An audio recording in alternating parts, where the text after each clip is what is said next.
ତୁ ଜୀବନ ଯଦି ନ ଯା ମୁଁ ଯାଉଛି। ଆଲେ ଲା ମୁଁ ବି ଯିବି।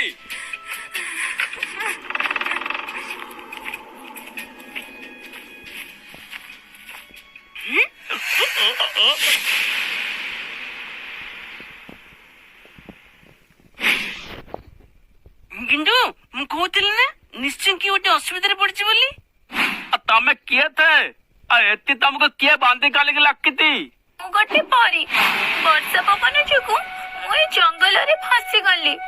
ମୋ କୁହୁକ ବାଡ଼ିଟି ଜଙ୍ଗଲ ଭିତରେ କେଉଁଠି ହଜିଗଲା। ସେଥିରେ ମୋର ଶକ୍ତି ଥିଲା। ଏହାର ଫାଇଦା ଉଠେଇ ଗୋଟେ ତାନ୍ତ୍ରିକ ମତେ ବନ୍ଦୀ କରି ରଖିଛି। ମତେ ବଞ୍ଚ, ମତେ ବଞ୍ଚ। ସେ ତାନ୍ତ୍ରିକ ଏବେ କୋଉଠି? ସେ ଜଙ୍ଗଲକୁ ଯାଇଛି ମୋ କୁହୁକ ବାଡ଼ି ଖୋଜିବାକୁ। ଯଦି ସେ ବାଡ଼ି ତା ହାତରେ ଲାଗିଯାଏ